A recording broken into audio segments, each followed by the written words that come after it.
Kemudian hadirin jamaah sekalian, kita mengikuti dan menghadiri pengajian atau kajian ini jangan kita anggap hal yang biasa.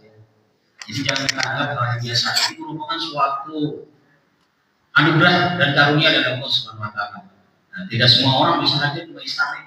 Ya, tidak semua orang.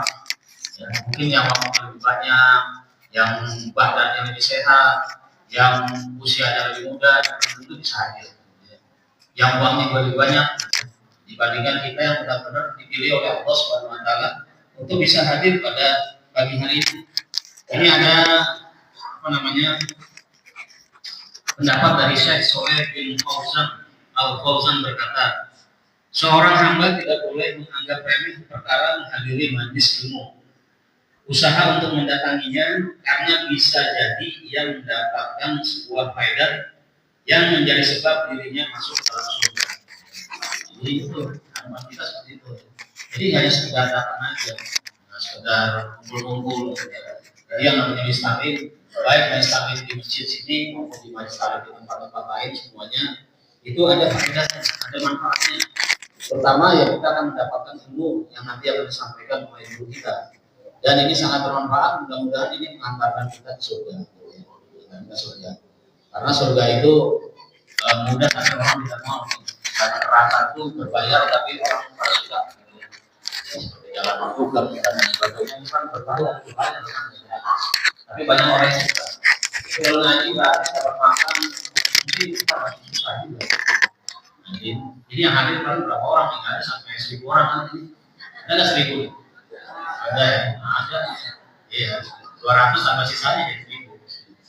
Jadi itu ibu-ibu sekalian ya, kita alhamdulillah masih diberi kesempatan waktu oleh Allah Subhanahu wa taala untuk bisa kita hadir di majelis taklim.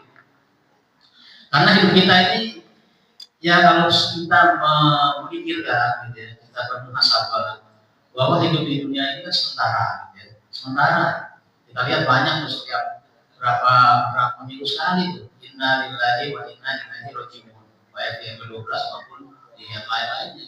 Banyak orang yang sudah dipanggil oleh Allah Subhanahu wa taala. Artinya itu kematian itu hal yang pasti gitu ya. Kematian itu hal yang pasti, yang pastinya kita akan mengalami gitu. Cepat atau lambat ya, kita akan mengalaminya. Nah, yang sudah kita persiapkan apa? Kalau kita melaksanakan ibadah sholat itu ya itu ibadah standar. Ibadah standar artinya kita mengadakan sholat 5 waktu itu masuk surga itu kayaknya hal yang apa ya, yang susah gitu, kecuali dengan rahmat Allah gitu. Karena ibadah sholat itu kan cuma 10 menit. Apalagi kalau ibu-ibu ada tamu, sholatnya mungkin nggak sampai 10 menit, 5 menit aja di rumah gitu ya. Kalau 10 menit aja kali 5 itu baru 50 menit. 50 menit baru 1 jam. Kalau aktivitas kita sehari-hari kita tidak niatkan untuk ibadah, ya otomatis kita saat itu termasuk orang-orang yang rugi. Apalagi kita tidak memanfaatkan waktu-waktu kita atau sarana yang ada di masjid, di majelis taklim untuk kita hadir ke pengajian, ke majelis taklim tersebut, itu sia-sia sekali. Karena tadi sholat itu hanya sampai 1 jam. Sisanya yang 23 jam itu kalau kita tidak manfaatkan semaksimal mungkin, ya kita tidak meraih kebahagiaan dunia dan akhirat gitu ya. Karena kalau kita menghitung-hitung ibadah itu dibandingkan nikmat yang telah Allah berikan kepada kita tidak ada apa-apanya gitu ya. Tidak ada apa-apanya dibandingkan dengan Allah berikan nikmat. Kita nikmat bisa menghirup udara aja itu udah nikmat yang sangat besar sekali, tidak bisa dihitung ya. Jadi tidak bisa dihitung nikmat Allah itu, sehingga harus kita syukuri. Kalau kita bayangkan kita ini ada di rumah sakit ya, kemudian kita harus pakai selang udara gitu. Itu kan kalau kita itu tabung yang segini, tabung segini itu berapa ya? Kalau kita isi dengan oksigen, mungkin kalau kita beli di agen oksigen murah, tapi kalau kita sudah sampai di ICU di rumah sakit itu oksigen itu jadi mahal. Jadi mana? Alhamdulillah kita nggak perlu pakai oksigen sih, udah kita bisa menghirup. Ya. Nah itulah jadi kemurahan Allah itu kepada kita ya harus kita syukuri. Nah, makanya kita maksimalkan ibadah kita di sisa-sisa umur kita ini. Sementara pada umur kita. Jadi di sisa-sisa umur kita ini kita maksimalkan ibadahnya. Ya salah satunya mungkin momentum pengajian ini kita manfaatkan usahakan semaksimal mungkin untuk kita bisa menyerap ilmu-ilmu yang akan diberikan oleh guru kita. Ya mungkin itu saja sebagai pembukaan. Sambil menunggu tadi guru kita hadir, marilah sama-sama kita buka pengajian kita dengan baca Al-Quran sebagai pelatihan dengan harapan dan doa dan kita yang hadir pada pagi hari ini senantiasa Allah jaga kesehatannya, Allah berikan kekuatan iman dan Islam, kemudian diberikan rezeki yang barokah, keluarga yang sakinah, mawaddah warahmah, anak-anak yang soleh dan soleha, sehingga kita bisa mencapai kebahagiaan di dunia dan di akhirat. Kemudian kepada saudara-saudara kita, keluarga kita, sanak famili, handai taulan, tetangga kita, jamaah kita, majlis taklim dan jamaah masjid, mudah-mudahan yang sakit diberikan kesehatan dan kesembuhan. Kita doakan juga kepada orang tua kita, sanak famili, handai taulan, kakek nenek kita, tokoh-tokoh kita, guru-guru kita yang telah berpulang kepada Allah. Mudah-mudahan diampuni segala dosanya, diterima segala amal ibadahnya, dimasukkan dalam golongan yang khair dan jannah. Alhamdulillah hadhihi wa likulli niyatin shalihah ila hadratin Nabi sallallahu alaihi wasallam. Al-Fatihah.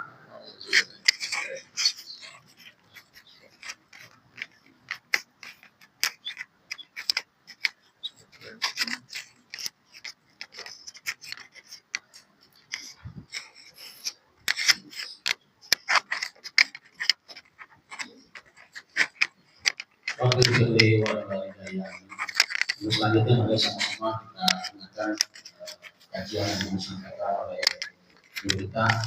Mudah-mudahan apa yang dia sampaikan bermanfaat dan menjadi kalau kita pada dunia dan akhirat.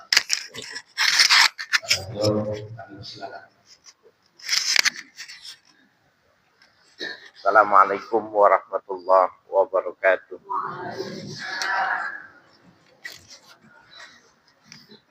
Bismillah walhamdulillah wassalatu wassalamu ala rasulillah sayyidina Muhammadin wa alihi wa sahbihi wa wala la hawla wa la quwwata illa billah wa bisanadil muttasibi ila mu'allifi sahibil kitab Syekh Muhammad Nawawi Al-Jawizil Karamah nafa'ana Allahu bihi wa bi ulumihi wa barakatihi fid dini wa dunya wal akhirah wa alihi wa masyayikhihi wa masyayikhina wa usulina wa li futuhil ilmi wal hikmah anna Allaha yataghashahum birrahmati wal maghfirah wa yaj'aluna minal ladzina yastami'una al-qawla fayattabi'una ahsana wa ila hadratin Nabi Muhammadin sallallahu alaihi wa alihi wa sallam al-Fatihah. A'udzu billahi minasy syaithanir rajim. Bismillahirrahmanirrahim. Alhamdulillahi rabbil alamin. Ar-Rahmanir Rahim. Maliki yaumiddin. Iyyaka na'budu wa iyyaka nasta'in. Ihdinas siratal mustaqim. Siratal ladzina an'amta 'alaihim ghairil maghdubi 'alaihim waladdallin. Amin. Bapak Ibu sekalian, kita baca halaman 76 di bawah. 76 ya, syair di bawah. Bismillahirrahmanirrahim. Qala al-mu'allifu rahimahullah wada' muzahar rijali in mazahu lam ara qauman tamazahu salimu yufni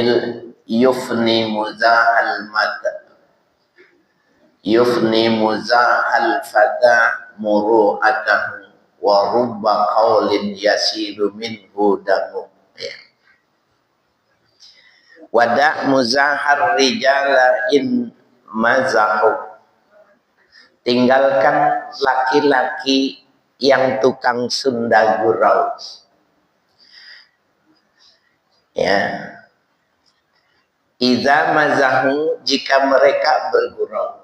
Ini maksudnya dari pagi sampai malam kalau ketemu badut aja gitu. Nah, kita jangan bergaul dengan orang yang suka badut ya, suka. Dari dulu berarti orang Betawi itu udah tahu badut dong. Jangan suka badut gitu. Ya, jadi dalam pandangan ulama, bersenda gurau, bercanda yang terus menerus itu tidak bagus. Ya. Lam ara qauman tamazahu salimu. Tidak pernah saya lihat suatu kaum yang suka bersenda gurau itu selamat. Biasanya ketelepasan ngomong, maksudnya bercanda, orang jadi tersinggung. Maunya bercanda, tapi orang itu tidak siap menerimanya, jadi galau, jadi marah. Padahal tujuannya bagus. Dan memang ada orang yang nggak bisa dibercandain. Di sini ada nggak, Bu? Ada. Ada orang yang nggak bisa dibercandain. Gitu. Nah, itu mengapa bercanda yang tujuannya baik belum tentu berhasil bagus. Yufni muzahul fata muru'atahu.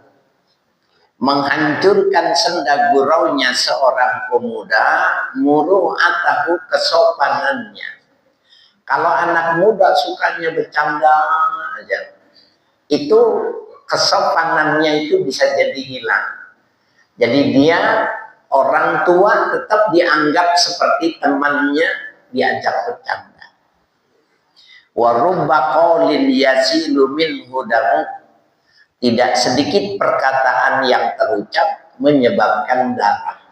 Jadi berantem, jadi mukul. Padahal tujuannya baik. Nih Ibu, kalau kita lihat Nabi, apa kesenangan Nabi? Kesenangan Nabi itu adalah bersama istrinya. Yang kedua, beliau itu senang kepada hal-hal yang atyab, rihut tayyib, yang wangi. Jadi beliau parfum, bunga-bunga, setiap sesuatu yang wangi beliau suka. Nah, yang ketiga itu as-sholatu qurratul ain. Salat itu yang membuat aku itu senang. Jadi beliau kalau banyak tamu gitu, kemudian lama belum pulang, beliau jenuh, ya beliau minta kepada Bilal, arihni bis shalah. Bilal, kasih kesenangan aku dengan sholat. Ya, maka azan Bilal. Udah langsung beliau senang sekali. Nah, saya ingin mengatakan bahwa kalau Nabi senangnya bukan bercanda, tapi senangnya sholat, kita juga bisa tuh mengatur agar supaya kita punya kesenangan yang membahagiakan hati kita. Kalau Ibu, kalau menyenangkan hati apa? Ngitung duit ya Bu ya. Ada 2 gepok, 3 gepok gitu. Bilang, hitung dah tuh, ntar bawa pulang. Gitu. Nah, Ibu sekalian ya berbahagia. Mungkin kita ya pernah dengar ya, bahwa tertawa itu adalah salah satu terapi sehat. Ibu pernah dengar? Jadi di Jakarta ini Bu, di dekat Senen itu, di situ ada tempat terapi orang-orang Rusia. Mereka menganggap tertawa adalah terapi sehat. Jadi datang dibikin ya sesuatu yang menyebabkan orang tertawa, maka tertawalah dengan terbahak-bahak. Gitu. Itu lupa Ustaz tuh kalau lagi ketawa. Kalau lagi ketawa kenceng terbahak-bahak, ingat utang nggak? Nggak ingat. Waktu selesai pulang, utangnya ada, masih ada nggak? Masih ada. Nah, oleh karena itu dia dalam pandangan ulama itu menyelesaikan sesaat, tetapi tidak menyelesaikan dalam arti yang sebenar-benarnya. Nah, kalau seandainya dia mengaji, dia duduk di majelis, dia sholat, memang dengan kebesaran dan keberkahan majelis itu, dengan keberkahannya dia sholat itu, Allah memudahkannya. Coba ibu lihat ya, sejarah dari mulai kita kenal televisi ya, ada Sri Mulat, ada ketoprak, ya, semua campur sari dan lain sebagainya. Semua pelawak meninggalnya tidak ada yang tua. Jadi kalau dibilang tertawa memanjangkan umur, pelawak mestinya yang umurnya panjang-panjang. Enggak ada. Semua pelawak meninggalnya masih muda. Berarti teori itu tidak benar. Nah, kembali pada kajian kita, maksudnya jangan berlebih-lebihan, jangan terus-terusan, ya. Walaupun selingan harus ngaji, ada selingannya, ngobrol, ada selingannya, tapi tidak dijadikan hal yang terus-menerus, ya. Wa min adabil muta'allimi ayyajtanibal asbab syaghilata anit tahsin.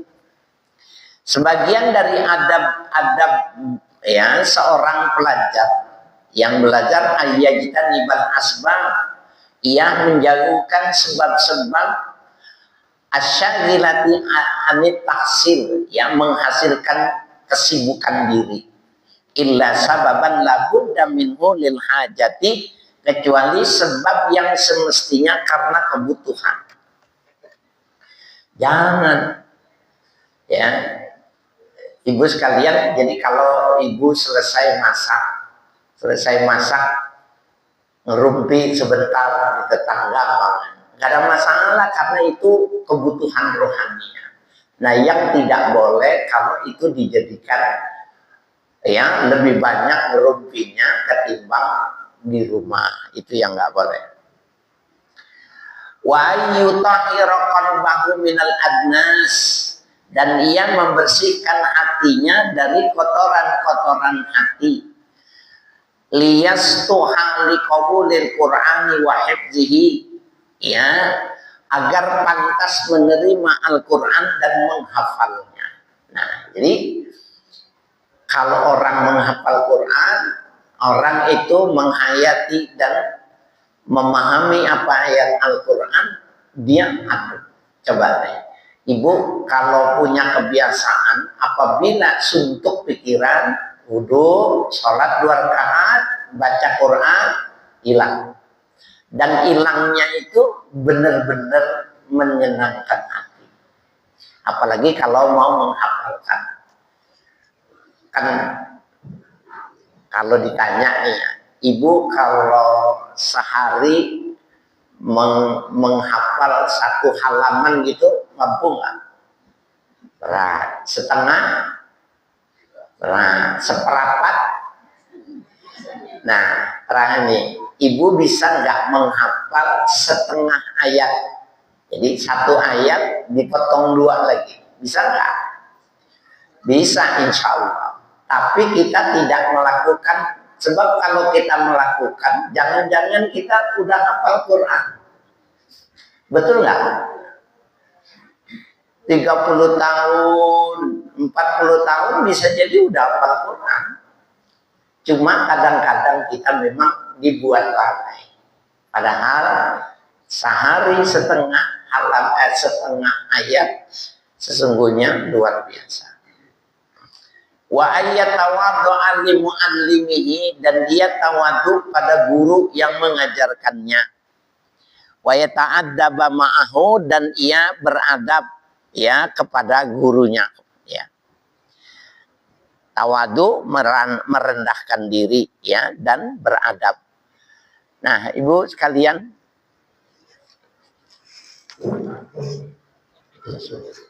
iya, Bapak Ibu sekalian, jadi belajar itu ada dua. Yang pertama memang dia al-ilmu bitta'allum. Ilmu itu dengan cara belajar. Coba kita ajarkan sama anak-anak kita. Al-ilmu bitta'allum. Ilmu itu harus belajar. Ya, ada satu orang belajarnya luar biasa. Yang satu ya dia bukan cuma belajar saja, tetapi dia beradab. Ya, dia mendapatkan apa itu kehormatan itu bil adabi, dengan beradab. Maka yang 10 tahun dia belajar dengan orang yang 3 tahun belajar tapi disertai adab, bisa jadi yang berhasil yang punya adab. Nah ini Ibu, kita ini sekarang masih masa berat. Anak-anak sekarang ini, Gen Z ini rada beda dulu dengan zamannya kita. Anak sekarang itu maunya instan, serba cepat. Anak sekarang ini semuanya harus rasional, harus masuk akal. Anak sekarang ini kalau punya keinginan, ibunya dimintanya cuma merestui saja. Ya, gampang patah, gampang kecewa. Nah, ini memang alamnya, zamannya, akibat dari globalisasi itu efek kepada pengamalan pribadi-pribadi anak kita itu beda-beda. Dan ini yang menyebabkan seorang ayah, seorang ibu menghadapi anak-anak jadi repot. Termasuk saya di kampus, Ibu, saya di dosen di Institut Ilmu Al-Quran Jakarta. Lihat anak-anak sekarang itu memang beda benar. Kalau dulu itu anak-anak itu, ya maaf nih ya, maaf ya.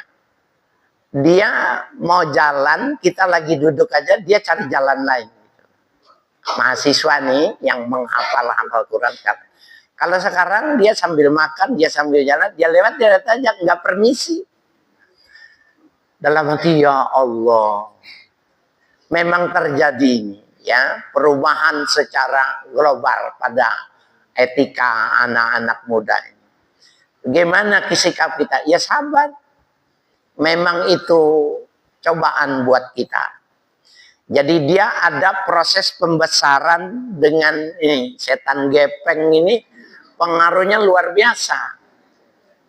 Pengaruhnya luar biasa. Anak lebih cepat dewasa dari umurnya. Coba lihat, anak sekarang nggak dikasih HP nangis. Dikasih HP nih anak-anak kecil nih, anak-anak SD. Ibu sekalian, saya pernah lagi di sono, bukan di sini, di kampung saya. Saya mau jalan mengaji gitu, naik motor, saya lihat anak kecil lagi, Bu, jadi bilang kalau kita anak kecil itu nggak ada batas umur.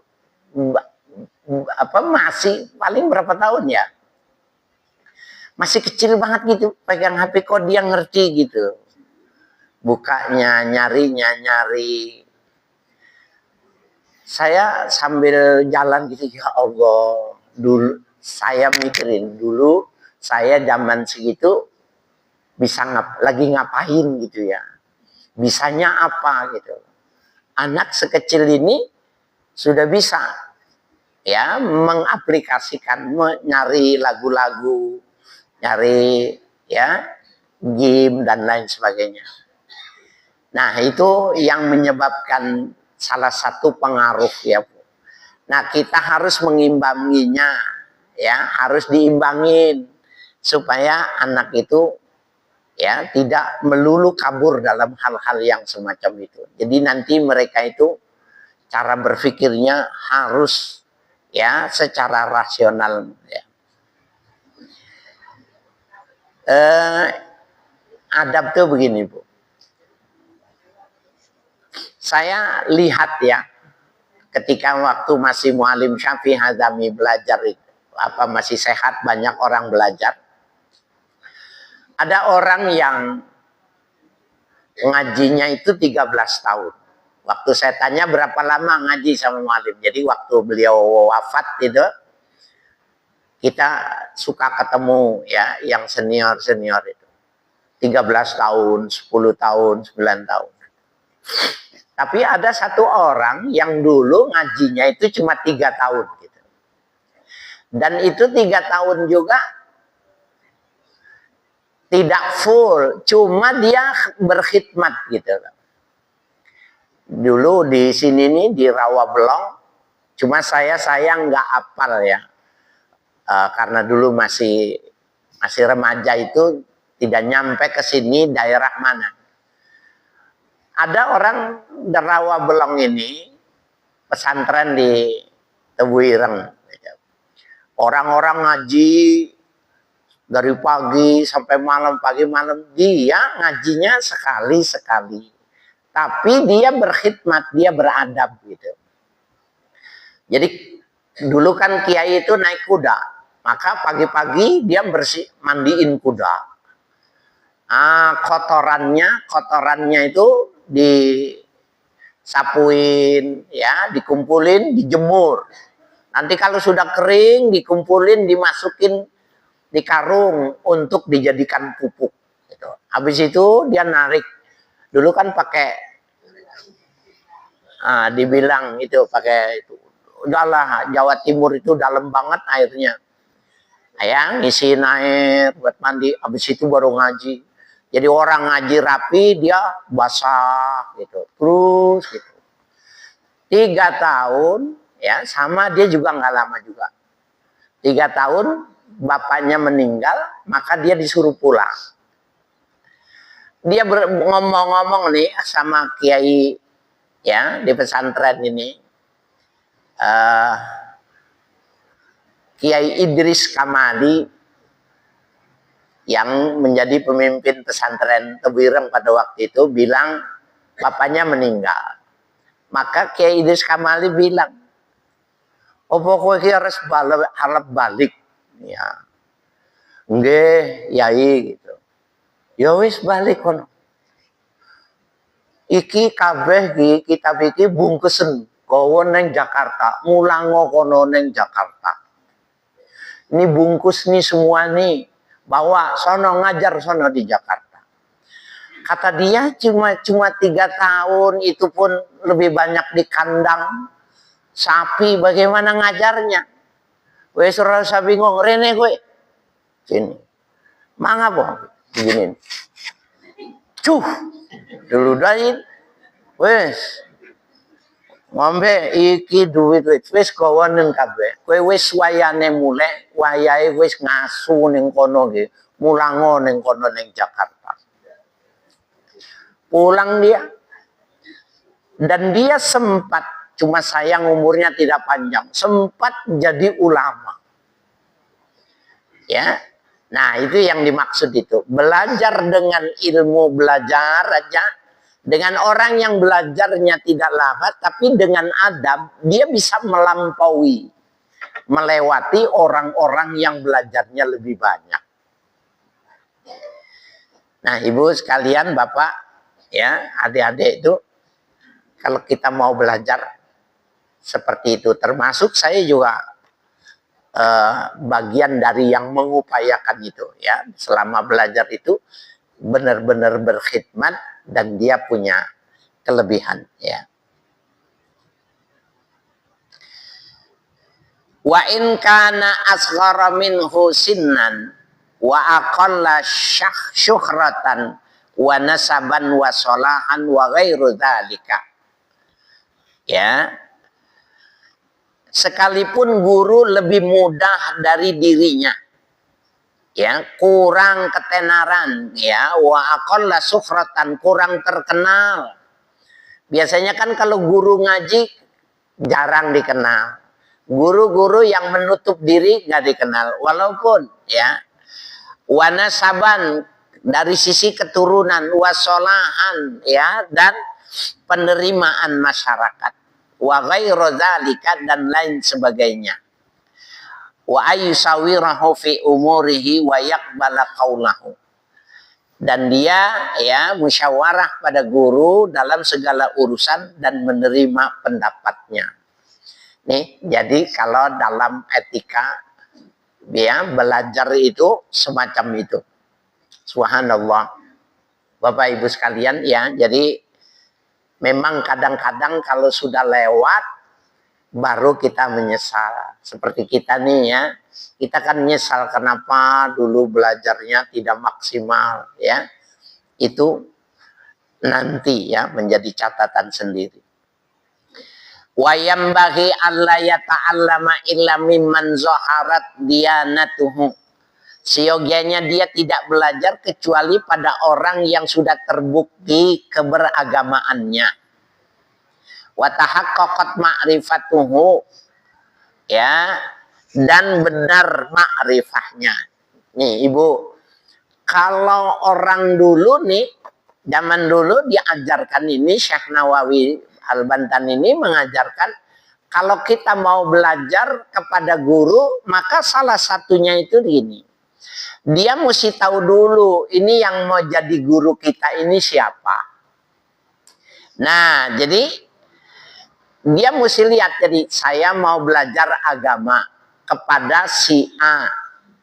Maka orang yang mau belajar kepada si A itu, kalau orang dulu di Jakarta itu, dia sewa rumah, dia mendekati rumah yang mau dijadikan guru baginya.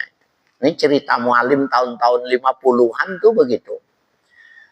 Jadi pagi ya dilihat bagaimana jam berapa bangun, jam berapa pintunya dibuka, kemudian ke masjid, setelah ke masjid kemana, habis itu sarapan dia lihat, habis itu kemana, ke sawah, siang pulang sholat, istirahat, tidur siang, nanti sore ke sawah lagi, malam ke masjid, mengajar, dan lain sebagainya. Terus dilihat keseharian bagaimana istrinya, bagaimana anaknya.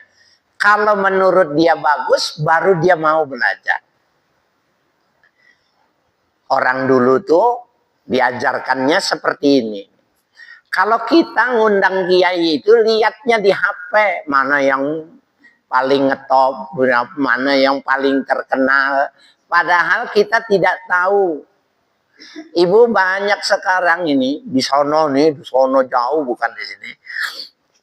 Hebat, menggelegar, banyak pengikutnya, banyaknya, tetapi rumah tangganya nggak ada cerminannya.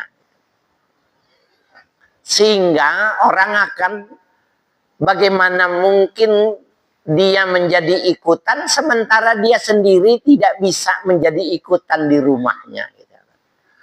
Ya, tapi followernya tinggi, ya.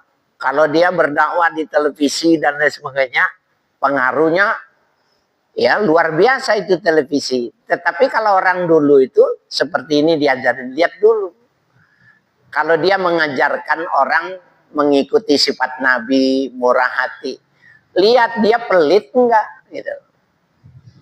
Kalau dia diajarkan bagaimana caranya ikhlas, dia ceramahnya pakai tarif apa enggak? Nah itu kalau orang dulu tuh seperti itu. Ya, jadi alla yata'allama illa mimman zaharat diyanatuhu.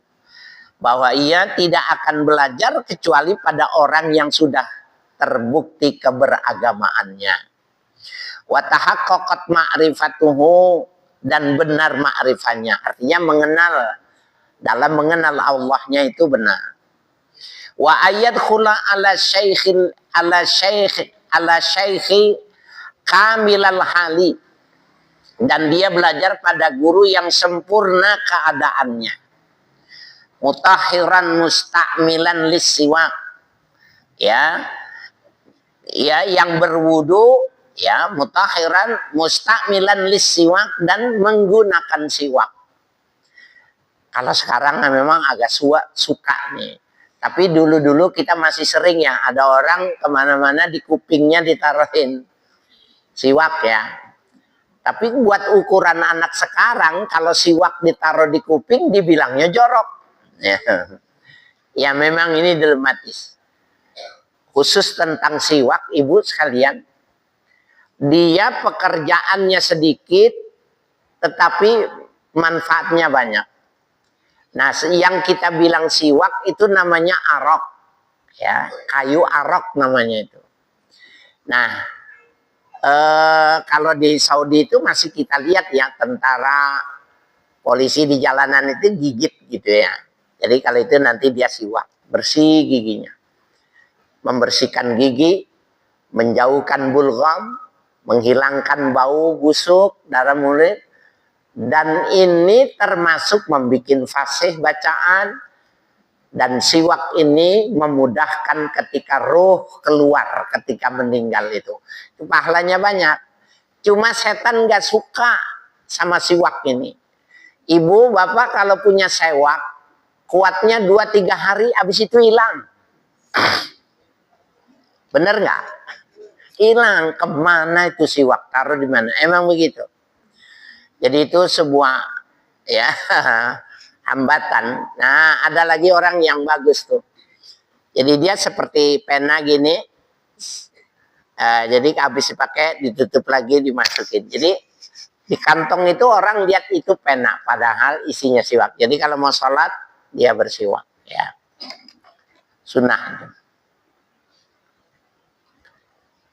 Wala yadkhulu bi ghairi isti'dzan. Dan ia tidak masuk tanpa izin ke rumah gurunya itu tadi. Idza kana syaikhu fi makanin yuhtaju fihi ilal isti'dzan. Jika guru itu di tempat yang diperlukan meminta izin. Kecuali di tempat yang terbuka, ya, ada etikanya, diajarkan ya. Wa yata'adda ba'idan ma'a rufqatihi wa hadiri majlisi syekh. Ya, dan dia beradab juga pada teman-teman belajar dan orang-orang yang hadir di majelis gurunya itu tadi. Ya, jaga sesama pelajar ya.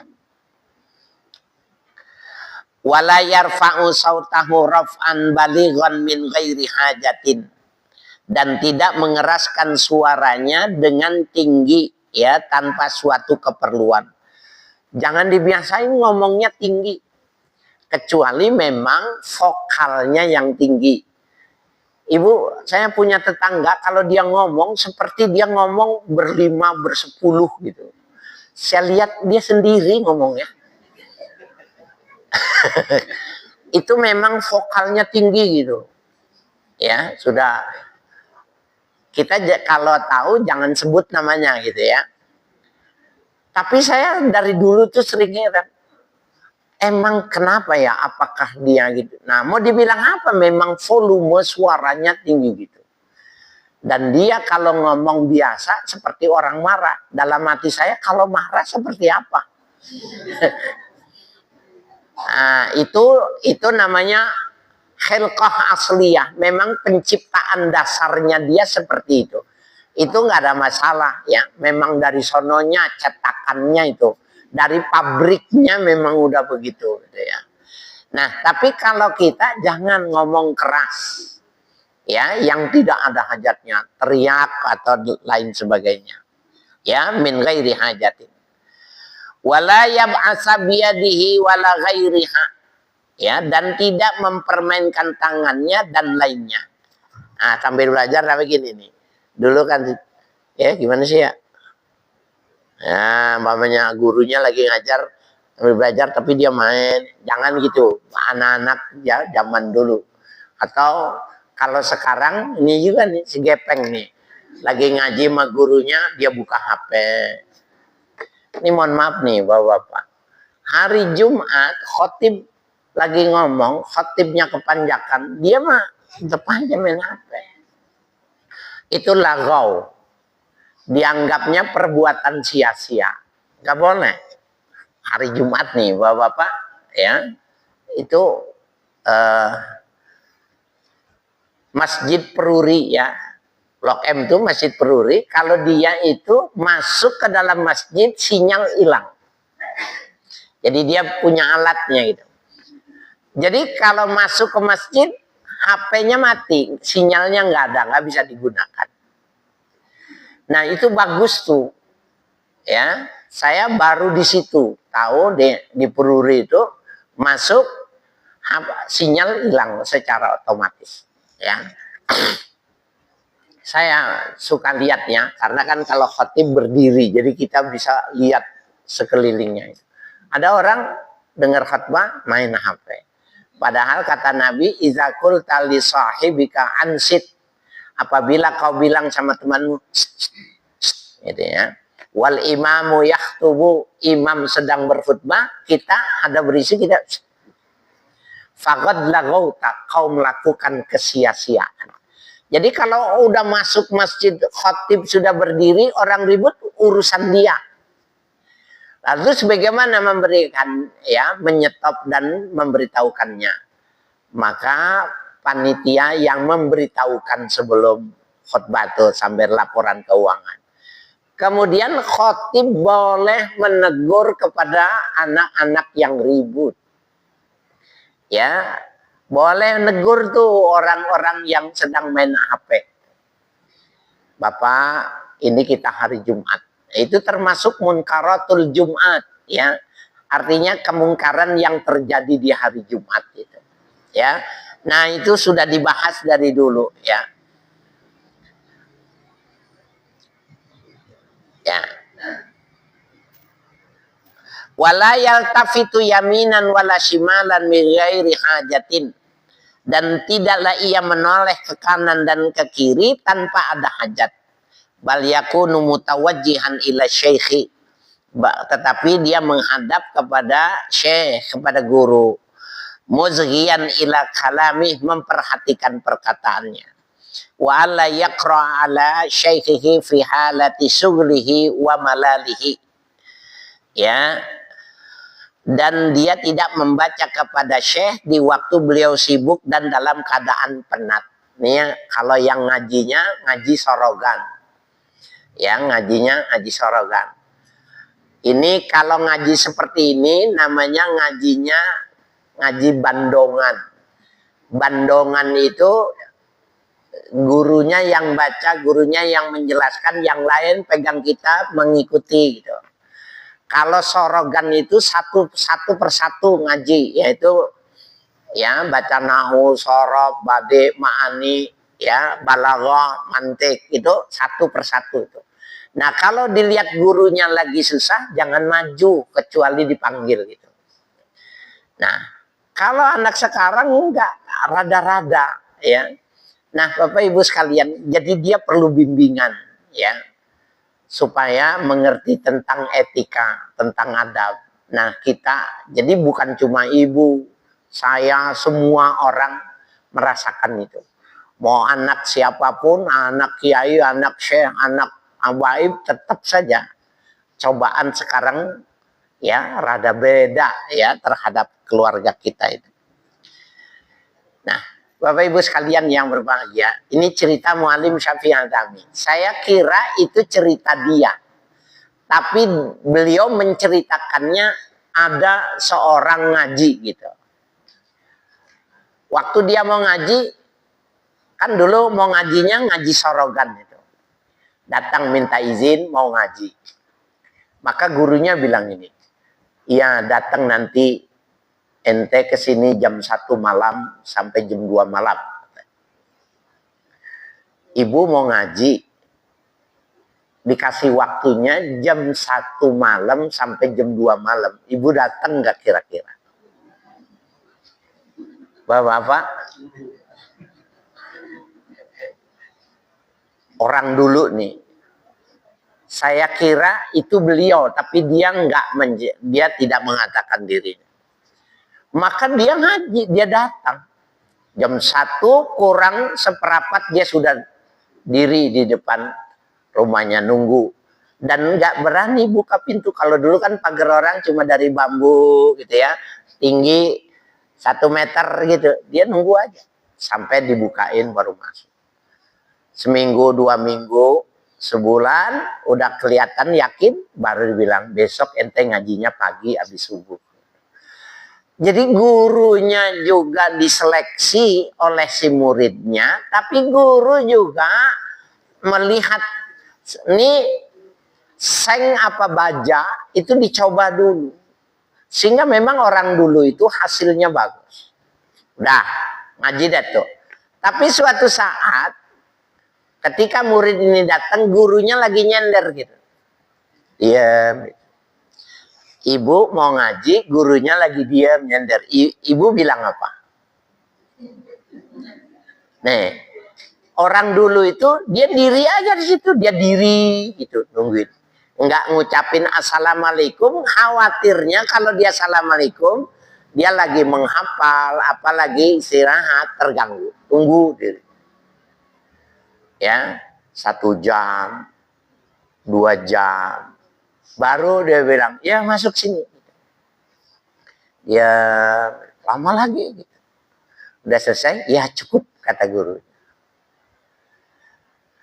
Ada orang yang suka nanya, lah kalau begitu ngajinya kapan? Gurunya bilang, itu tadi ngaji. Belajar sabar.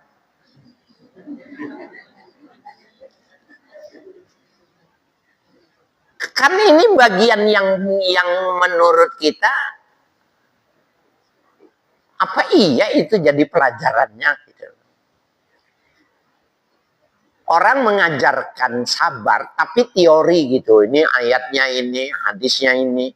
Bisa jadi dia indah bagus tetapi belum tentu mudah untuk mengamalkannya. Tapi dengan cara yang semacam itu, dengan ada penerimaan adab itu, membekas bahwa segala sesuatu itu kalau dia sabar dan dia terimanya itu dengan ridho, enteng gitu, nggak ada yang berat. Dan jadinya Bapak Ibu sekalian, ulama yang belajar dengan pola yang semacam ini jadinya nggak main-main gitu. Kalau anak kita nih ngaji datang mau belajar Iqra ke masjid, gurunya ya lagi duduk gitu, lagi ada nyender gitu. Pak Ustadz, ayo Pak Ustadz. Nggak mau dia diperlakukan gitu, nggak mau. Nah ini Bapak Ibu sekalian, berarti kita di zaman dimana kita bisa membandingkan masa kita dengan masa anak-anak kita ini sudah beda. Ya Allah, jadi benar ya kalau dikatakan oleh Nabi nanti beragama la ya'ti zamanun illa asadda ba'dahu minhu. Tidak datang satu zaman kecuali lebih berat zaman itu dari tahun sebelumnya. Datang lagi lebih berat lagi, ya. Wayam bagi ayukabbira bi qiraatihi ala syekhi awalan nahar. Ya, dan siogyanya ia bersegera membaca pada guru di awal siang. Jangan kelamaan, jangan kesiangan, karena gurunya di zaman dulu itu, yang namanya guru kalau zaman dulu itu memang bekerja ke sawah, ke kebun, dan lain sebagainya. Saya kira ini ibu sekalian diberi tanda di bawah ini, wayam bagi lil mukri ayak sidabi ta'alum ridallah wallahu alam. Silakan ibu bapak yang punya pertanyaan. Hadirin Allah sekalian, kita tadi kajian yang disampaikan oleh guru kita yang banyak sekali contoh-contoh dan juga ilustrasinya mudah-mudahan bermanfaat bagi kita semua dan dapat kita laksanakan. Bagi Bapak Ibu yang ingin bertanya, silakan. Orang-orang ibu-ibu udah nyiapin pertanyaan itu dari rumah.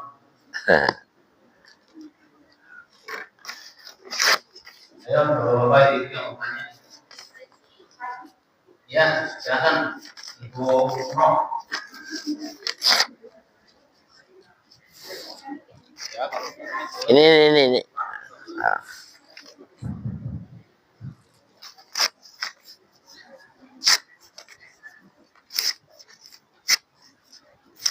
Assalamualaikum warahmatullahi wabarakatuh. Waalaikumsalam warahmatullahi wabarakatuh. Saya mau nanya Pak Ustaz, kalau dalam sholat wajib kita saat setelah ruku menjalani bacaan Rabbana lakal hamdu hatta katsiran thayyiban itu boleh nggak Pak Ustaz? Setelah itu seperti bacaan seperti biasanya. Oh, tambahan. Tambahan mengganti selfie. Misalnya bacaan pertama aku baca kita baca Rabbana lakal hamdu hatta katsiran thayyiban. Nah setelah itu rakaat kedua setelah kita bacaan seperti biasanya.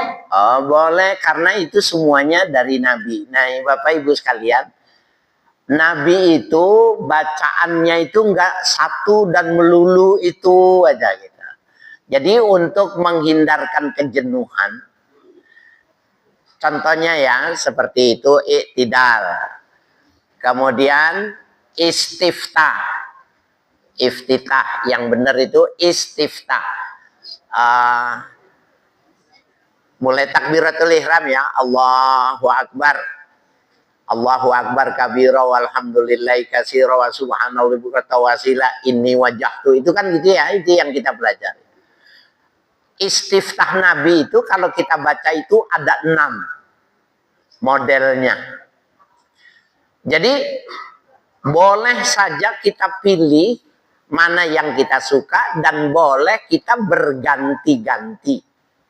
Seperti Mbak ya, seperti Ibu ini hari ini membaca doa ini, kemudian yang lainnya seperti sallallahu alaihi apa itu Rabbana lakal hamd mil as-samawat wa mil ardi wa min ma syi'ta min syai'in ba'du dan lain sebagainya.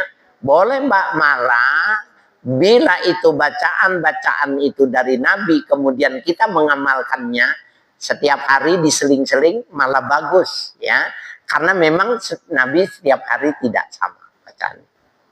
Boleh? Boleh tanya lagi? Ya.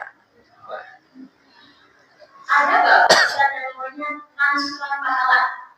Maksudnya? Maksudnya tuh kita jelas-jelas dizolimi, maksudnya aib kita dibuka di depan orang banyak, tapi kita diem, terus kita bilang dalam hati, ya Allah, jadikanlah pahala dia ngaji buat saya, pahala dia ngaji buat saya.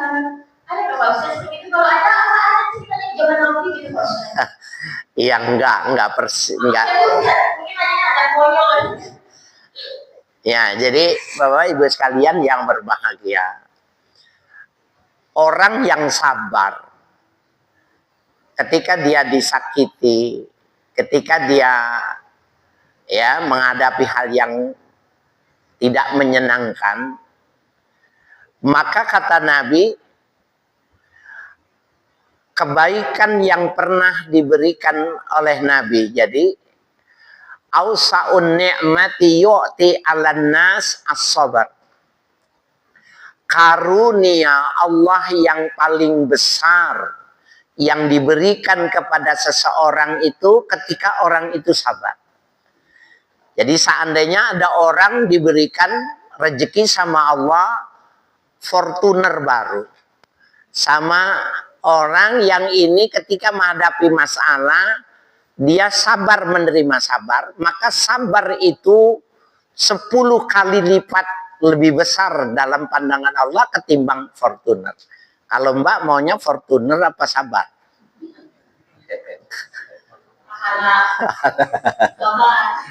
Jadi memang begitu, memang sabar itu, makanya tadi ya saya ceritakan ulama-ulama wajar.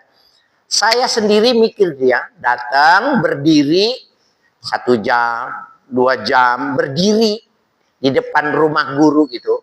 Kemudian sudah 2 jam dibuka pintu. Ya masuk. Diam lagi, bukan belajar. Diam, nggak ngomong, nggak apa. Udah selesai bilang, ya sudah cukup pelajarannya. Nah yang ngaji begitu, ngaji apaan orang belum dibaca. Nah itulah ya ngaji yang hari itu didapat adalah belajar sabar. Jadi sabar itu jangan teoritis, betul Mbak, memang harus dipraktekkan dan pahit. Sobar itu bahasa orang Mesir.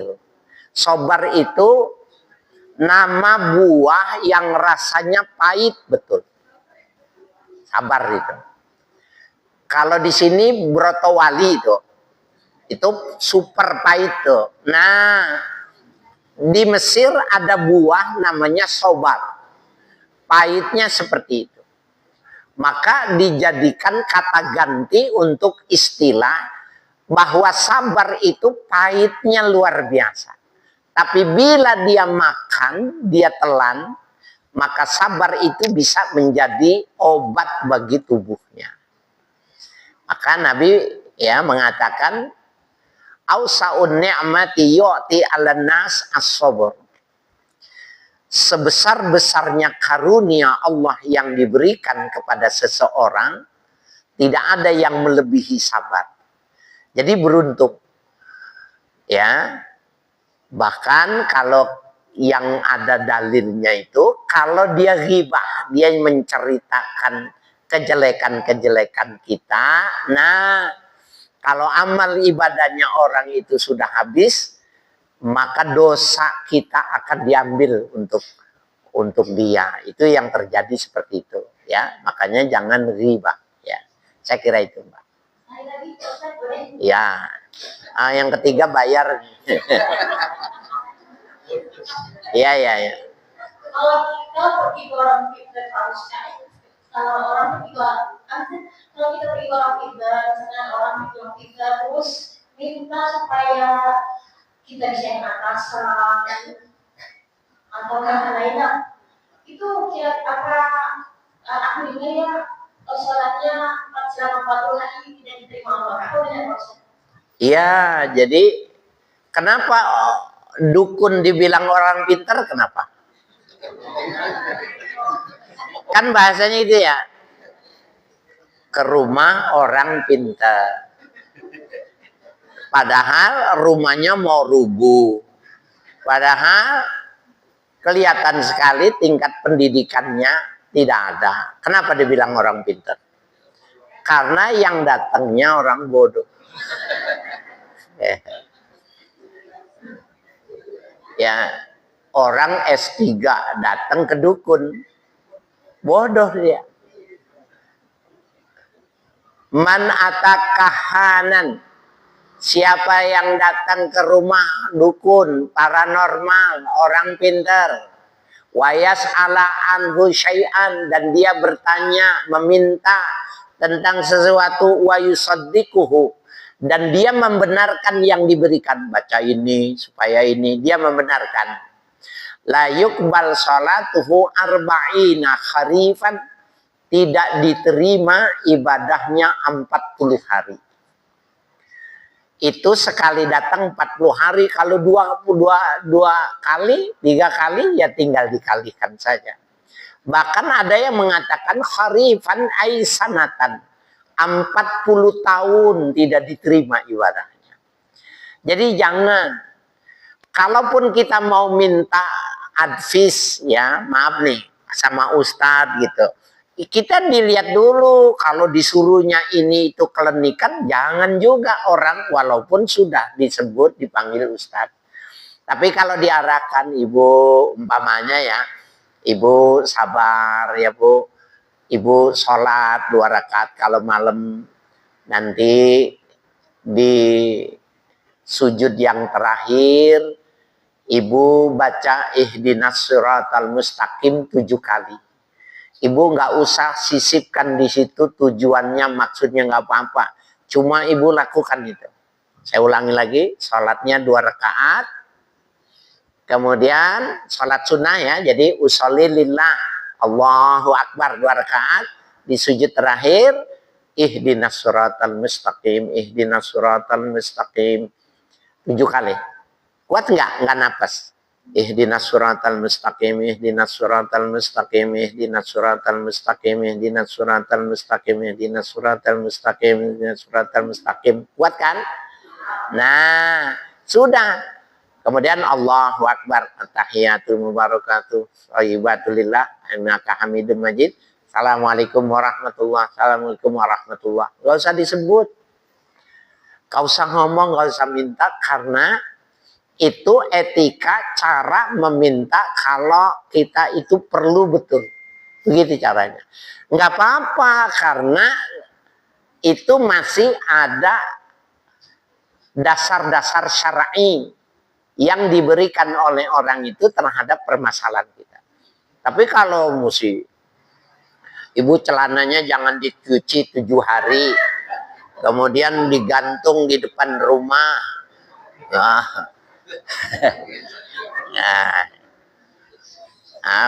Jangan yang kelenikan-kelenikan, saya kira nggak apa-apa. Ya. Terima kasih Pak Ustadz. Ya. Assalamualaikum warahmatullahi wabarakatuh. Waalaikumsalam warahmatullahi wabarakatuh.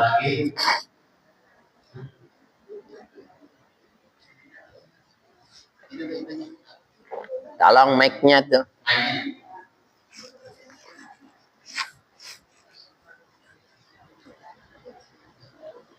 Assalamualaikum warahmatullahi wabarakatuh. Waalaikumsalam.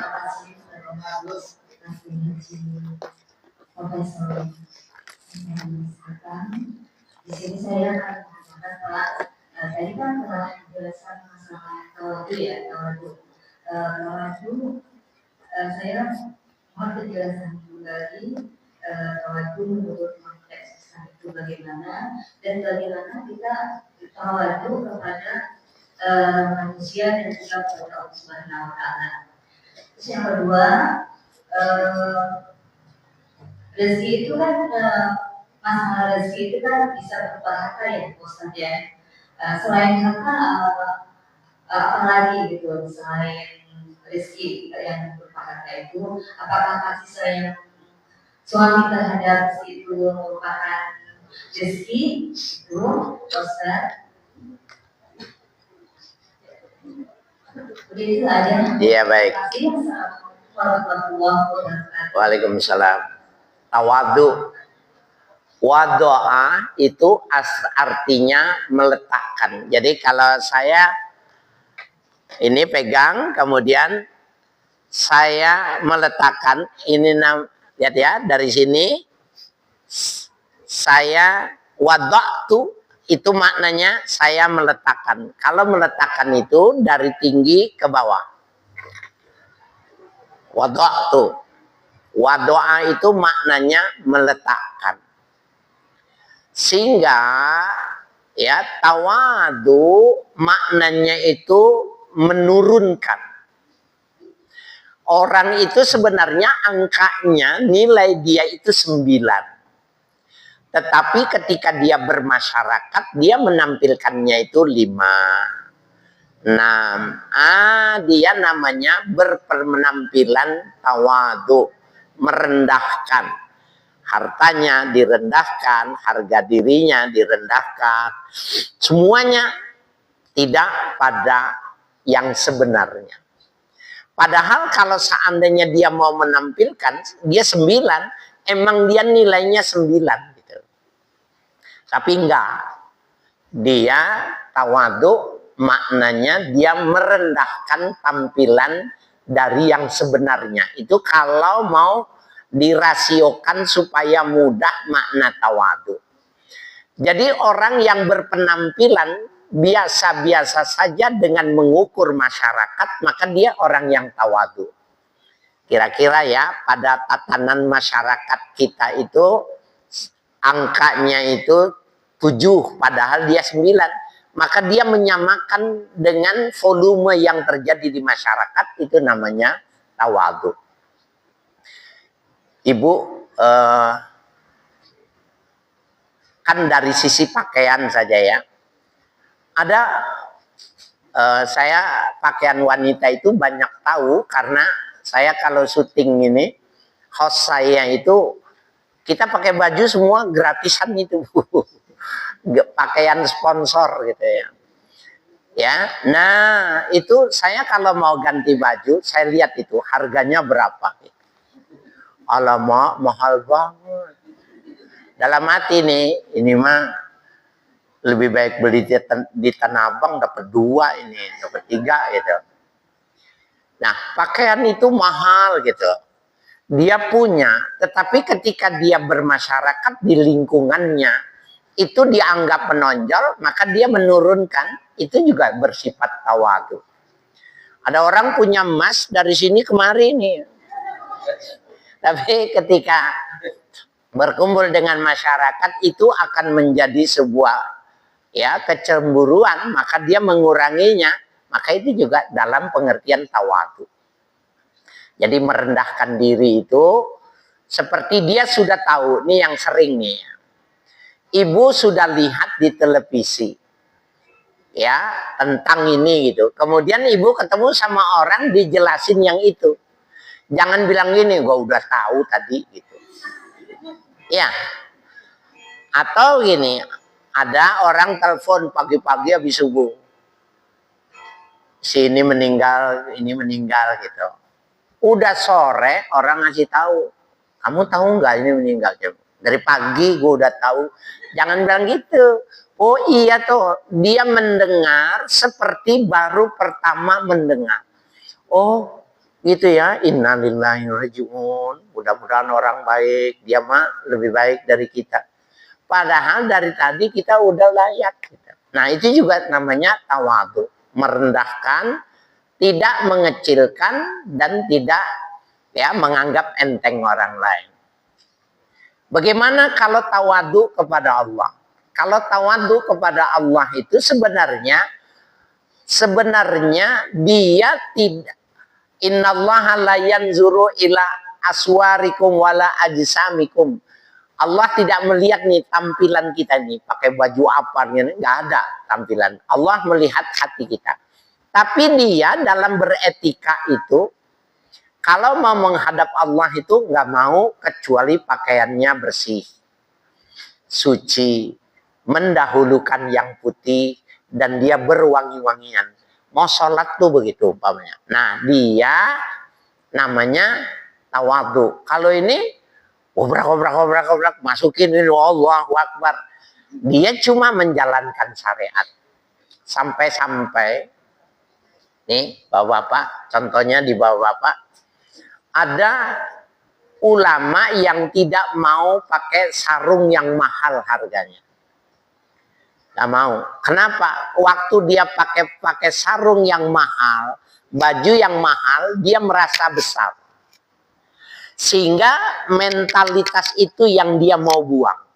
Jadi kalau dia mau sholat, bersih, suci, dan pakaiannya itu sangat sederhana. Kenapa? Supaya dia merasa kecil di hadapan Allah. Nah itu juga tawadhu. Emang nggak boleh Ustaz, seandainya wanita pakai sutra kan halal. Boleh. Bahkan kalau memang konteksnya dia itu fa'amma bi ni'mati rabbika fahadis.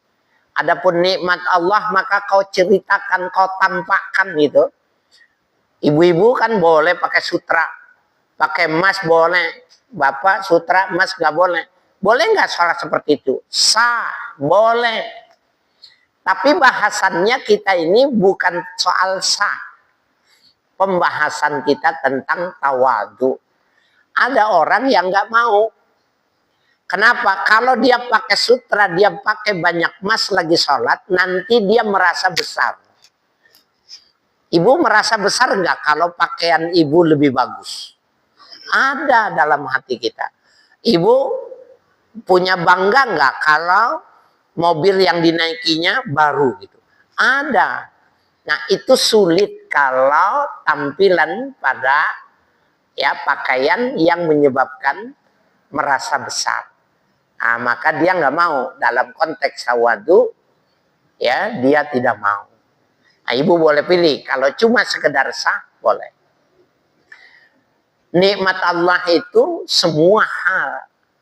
Ketika ibu, bapak berkedip, maka itu adalah nikmat karunia Allah.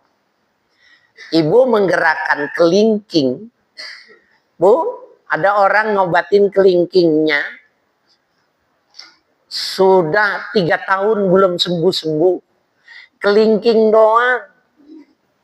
Kalau kata kita fungsinya buat ngorek upil mamanya.